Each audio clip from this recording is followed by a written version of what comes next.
somekummipoikani Jone. Täällä on pari mitallia. Saako näihin koskea? Totta kai. Nämä on uunituoreet Kalevan kisoista. Ja siinä on hopeeta ja pronssia. Ja täytyy sanoa, että sit meillä on myöskin täällä kaksi sun superfania on teidän oma koira Alma. Hilma. Ja sitten on Hilma. Sinne menee. Hei, se oli ihan kauhea shokki se sunnuntai-juoksu.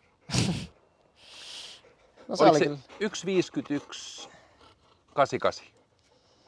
1.50 88 1.50, 88. 88. Ja sama aika. Täysin sama aika. Ja itse asiassa meillä on semmoinen pieni videon pätkä, joka me kuvattiin, kun me katsottiin kotona koko perheen voimin tätä juoksua. Ja itse asiassa Jone, mä näytän sulle tästä ton videon, pistäpä se pyörimään.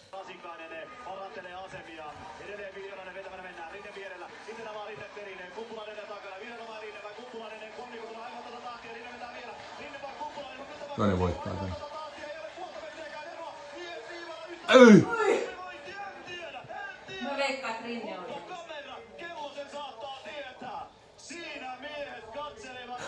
Huomaatko kuka kuitenkin pitää sun puolia?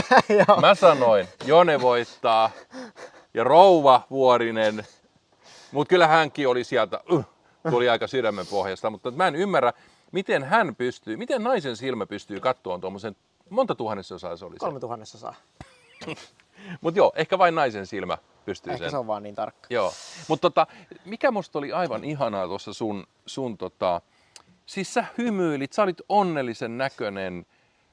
Ja se, voisi kuvitella, että joku toinen olisi ollut aivan rikki. No, Anteeksi, mä kysyn tähän storymatuun päälle, niin oliko sulla se käsitys, että sä voitit sen vai? Ei ollut. Ei. Et siis mä siinä heti sanoin Joonas Rintelle kisan jälkeen, että sehän oli hyvä kisa, että vaikka miten päin meni, niin ai helvetti, että oli tiukka. Että oli hyvä. Ja ehkä se oli vaan se, että miettii, että miten pieleen vaikka viime vuonnakin loppujen lopuksi meni. Niin ihan vaan se, että pystyy niinku toistamaan uudestaan ja ees, että se kulta on lähellä, niin on se makea tunne. Kerrottakoon tässä välissä nyt siis se, että viime vuonna se 800, siis senhän sä voitit niin kuin silleen tavallaan tähän verrattuna ihan reilusti. Mutta siinä oli sitten semmoinen pieni ongelma, että sun tossu astui minkä verran radalta sivuun? No sanotaan, että varmaan saman verran, mitä tänään jäi voitto, niin viivan päälle. Eli ihan muutaman sentin. Just näin. Eli nyt sitten seuraavana vuonna, että jos sä voitat, niin sitten se on se 1/1000. Eli kun sä vedät joka vuosi niin joka vuosi vähän lähemmäs. Juu. Mutta sä oot varmaan tyytyväinen. On. Joo, ja se oli oikein hyvä. Okei, sitten seuraavaan kysymykseen. Tuolla aika paljon hehkutettiin siinä. Nämä tuntuu, sä oot ilmiselvästi siis näiden urheilutoimittajien suosikki. Ne tietää sun asioista aika paljon. Siellä jo yksi toimittaja sanoi, että ei vielä lähdetä opiskelemaan lääkäriksi, vaan nytten tehdään sitä ja tätä ja niin tuli pronssia tuli 1500 Jep. ja sitten hopeita Kasilta. Niin kumpi on nyt sitten se sun päämatka vai onko se niin, että te olette teidän matkojen juoksijat, niin te vedätte sitten molempia? Ehkä tässä vielä lähivuosina niin molempia matkoja tarkoitus juosta. Okei. Että kuten näkin, niin molemmat kulkee ihan hyvin. Joo, mutta joo, ehkä se, kyllä. että on tommonen hyvä loppukiri, niin se kyllä todennäköisesti auttaa 1500. Okei. Että 800 metrillä maailmalla juostaan tosi kovaa. Joo. Ja 1500, niin sitten taas se, että on tommonen niinku vahva loppu, niin siinä ehkä useammin ratkaistaan kisat silleen. Okay. Myös se on se, että on hyvä 800 metrin juoksija, niin se auttaa siinä 1500 metrin loppukirissä. Joo. Niin se on ehkä semmoinen. Mutta sanotaan, että kyllä se kasikin on edelleen kulkenut hyvin, vaikka on ollut vähän siirtymässä sinne 1500 metrin päin. Että eihän sitä lopulta tiedä, että voi olla, että se kasi on sitten jatkuukin parempana matkana. No mitä sä veikkaat nyt sitten tulevaisuudessa, niin kun siellä nyt tuntuu olevan tämä kahden Joonaksen taistelu, niin kuinka pitkään Joonas Rinne pärjää sulle? No, ehkä niinpä, että kyllä se Joonas Rinne varmaan ihan uran loppuun asti pärjää mulle. Okay. Ihan 100% varmuudella. Mutta siinä kohtaa, missä pääsee haastamaan, niin toivottavasti ensi kesänä pystyy niin kuin jokaisessa kisassa Joo. olemaan ihan niin kuin samanlaista kirjaa. Mutta miten siis tolla matkalla, niin minkä ikäisenä juoksija on, niin kuin voisi sanoa, parhaimmillaan? No, Tai noilla matkoilla siis. riippuu paljon yksilöistä, mutta yleensä siinä 25 jopa 30. Niin, eli Tienoilla, sulla on että hyvällä tuurilla vuosikymmenen vielä aikaa Just. parantaa. Just. No, tässä oli semmoinen omituisuus, mistä nyt aika monikin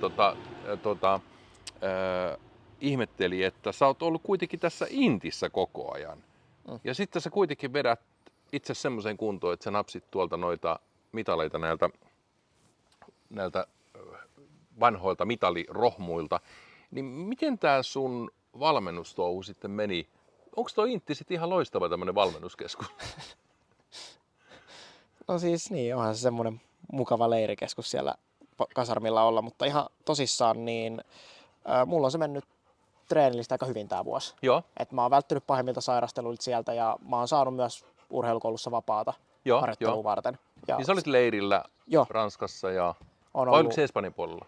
Ranskassa. Ranskan puolella. Ranskan vuoristossa on ollut ja on ollut tuolla Pajulahdessa Alppimajassa Joo. tämän niin kuin inttivuoden aikaa ja nyt kesällä varsinkin on saanut näihin kilpailuun valmistautumiseen hyvin vapaata. Ja se on tarkoittanut, että on pystynyt tekemään ihan hyvin. Eikö se Ranskan paikkakin ollut jossain korkeilla? Oli, joo. 1800 metrissä Font-Romeussa. Miten nyt, kun on vihdoinkin mahdollisuus kysyä joltain, joka sen on kokenut, niin tuleeko sieltä ihan konkreettista hyötyä siihen? No okei, katsotaan nyt mitaleita, niin näköjään tulee, mutta siis miten sä huomaat sen itse urheilijana, kun sä tuut sieltä sitten? Sanotaan, että kun tulee sieltä takaisin, niin kyllä tuntuu paljon helpommalta treenaaminen. Okei. Et siis lenkillä niin vauhti lähtee helposti ihan niin kuin paljon kovemmaksi, mitä se on ollut ennen ja varsinkin mitä se on ollut siellä vuoristossa. Ja sitten treeneissäkin tuntuu, että pystyy vaan vaikka vetojen välissä palautumaan, että ei oikein hengästy edes, jos juoksee samoja vauhteja mitä aikaisemmin. No kun te menette sinne tolle, että siis sanotaan niin, että silloin kun te menette ekaa päivää ja sitten siellä ohuemmassa ilmassa tekee ne ekat treenit, niin tuntuuko sekin sitten myöskin silleen, että huh? No se on totta, että se menee just myös toistekin päin, että kun sieltä palaa, niin tuntuu älyttömän hyvältä, mutta kun sinne menee ja siellä aloittaa treenaamisen, niin se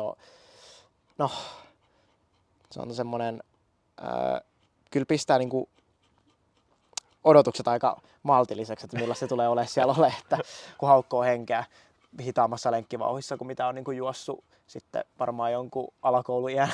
Just näin. Et se on oikeasti, kun sinne menee, niin sen huomaa kyllä heti varsinkin treenatessa.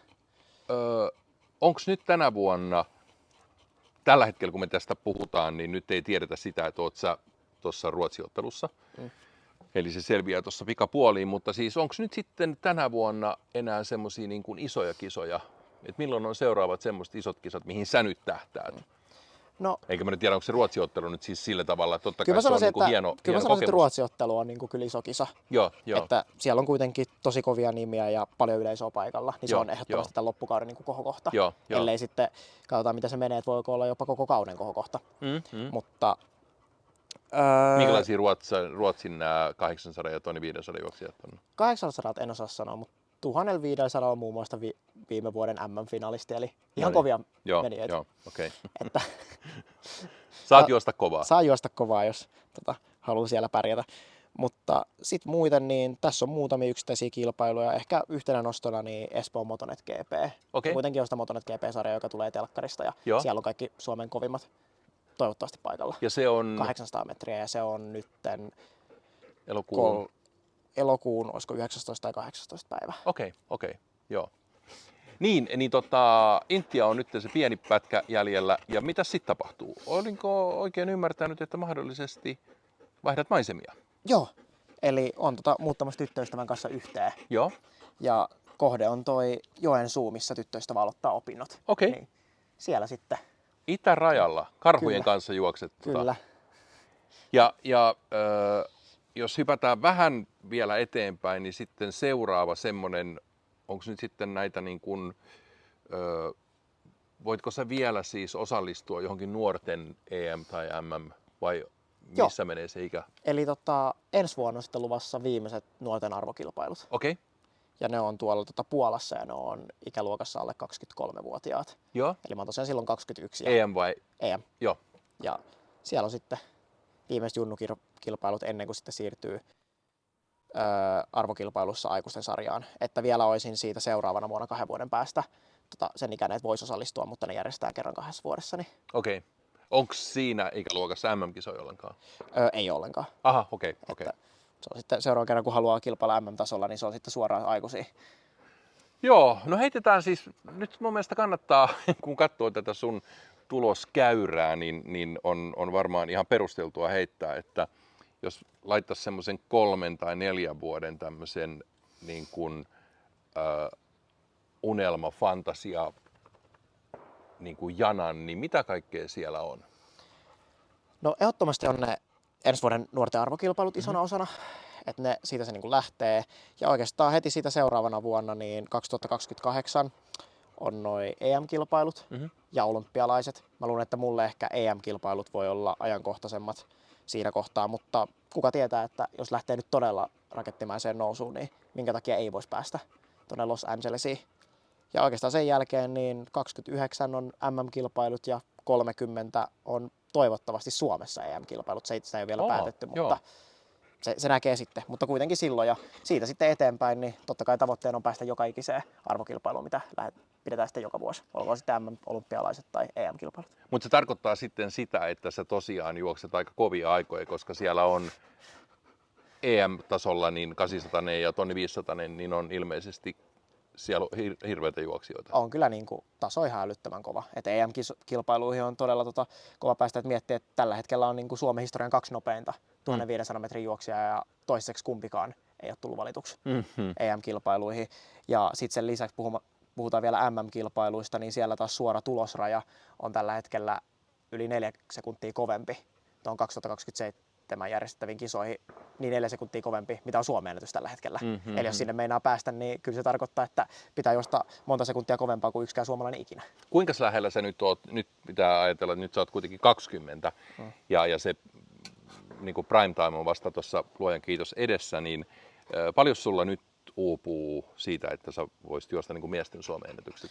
Miesten Suomen ennätykseen mulla on 1500 metrillä matkaa semmonen 7 sekuntia. Okay. Ja sitten taas tuolla 800 metrillä niin omasta ennätyksestä on semmoinen reilu 4 sekuntia. Okay. Eli vielä on jonkun verran matkaa, mutta täysin ihan mahdollisena pidän sitä. No joo, en pidä minäkään sitä mahdottomana, koska kun ajattelee, että mistä tämä koko sun niin kuin juoksijaura lähti yhtäkkiä, niin se oli kyllä täysin hämmentävä. Okei, Jone, sydämelliset onnittelut ja nyt sitten jännätään sitten, että nähdäänkö me sut Stadikalla tässä aika pian. Mitäs se on? Onko se viikko pari? Ei kun ne on vasta siellä elokuun lopulle, niin kuin tuossa on EM-kisat tuossa välissä. Kyllä. Joo. Ja mikä on sun veikkaus sun paratimatkoilla? Ketkä on Euroopan mestareita? Nyt heitti kyllä kova. Kyllä 1500 metrillä heitän semmoisen, että voiton vie Jake Whiteman, joka oli viime vuonna MM-hopealla. Okay. Mä luotan hänen kiriin. Ja sitten 800 metrillä, niin kuka olisi semmoinen nimi, ketä todella varoa. Siinä on kyllä sen verran kova taso, että en mä osaa ketään voittajasuosikkiin nimetä. Että... Joo. Mähän on sua uhkaillut sillä, että sitten kun sä pääset vihdoin viimein sinne lääkikseen, että sä opiskelisit suoraan itse geriatriksi ja sitten minä ja vaimoni palkataan sut sitten duuniin, niin milloin sä aikaisinta aloitat sen opiskelun? No niin, sanotaan, että... Sä oot mun somekummipoika ja vähän enemmänkin. Niin, no tällä hetkellä en ole kyllä laittanut mitään semmoista aikaa, että milloin aloitan, mutta ehkä aikaisintaan se on 3 vuoden päästä. Okay. Että kyllä mä tässä nyt aika monta vuotta aion keskittyä ihan täysin urheiluun, koska se kannattaa tehdä nyt, kun on vielä nuori, on jaksamista ja on, on vielä kaikki potentiaali käyttämättä. Niin se kannattaa ehdottomasti tehdä nyt, koska ehtii sitä töitä ja opiskella myöhemminkin. Kyllä. Se ikä, millä voi tehdä niitä huipputuloksia, niin se on vaan se ehkä se on se aikaikkuna. 5-8 vuotta siinä. Joo. Niin se kannattaa hyödyntää kyllä ihan maksimiin. No me voidaan varmaan nyt vaimoni kanssa pyytää sulta jotain tämmöisiä juoksuohjeita ja muita, että me pidetään itsemme semmoisessa kunnossa niin kauan, kunnes sä oot geriatri, että me ei tarvita niitä palveluita. Ehdottomasti. Okay. Hei Jone, kiitoksia. Ja pitäisikö meidän antaa nyt näille neideille ihan pienet nämä ei ole mitalikahvit, vaan nämä mitalinakit. Hilma, Haluatko miten Hilma? ois? Säkin ottaa. Tuut sä, Alma nyt tuolla nyt pitää ottaa. tyhjentää meidän karviaispensasta, niin hän vetää siis nakkeja ja karviaisia. Niin.